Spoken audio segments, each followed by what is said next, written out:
जागतिक आदिवासी दिन एक प्रमुख माध्यम बनलेला आहे। मी यानंतर उपस्थित त्याचं रूपांतर आज या जागतिक वैज्ञानिक दृष्ट्या खूप मोठी माहिती दिली जगातील। त्याचं कारण म्हणजे की आदिवासी समाज हा मूळ प्रवाहामध्ये यावा, त्याचा हक्क आणि हा दिवस आहे खरं तर। त्याचं कारण म्हणजे की आदिवासी समाज हा मूळ प्रवाहामध्ये यावा। प्रतिभा पूजनानंतर पुढचं त्याच्या कांड्या अक्षर पूजक आहे, त्यामुळे त्या गायकवाड, सामाजिक कार्यकर्ते संजय भाऊ गायकवाड, मनोज भाऊ गायकवाड, त्याचबरोबर त्याचबरोबर विरणक सर, आमचे मित्र राजू सर, तुम्ही सर्व माझे आदिवासी बंधू।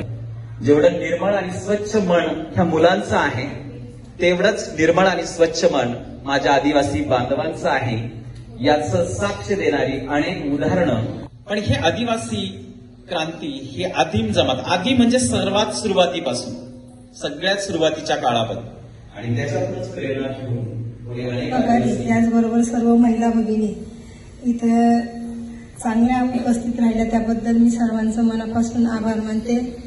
आणि आदिवासी दिन फक्त आमच्यासारख्या नेत्यांच्याच बोलण्याने नाही, तर आज आपले व्याख्याते सुहास झांझे साहेब यांनी या आदिवासी सर्व क्रांतिकार यांना प्रथमतः मानाचा मुजरा करतो।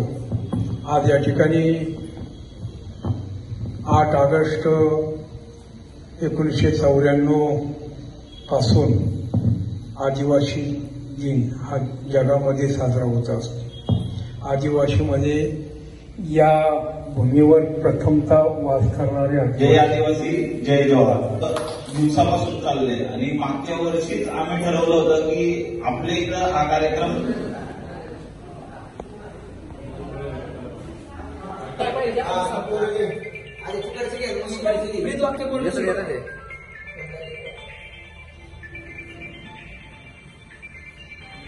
जमा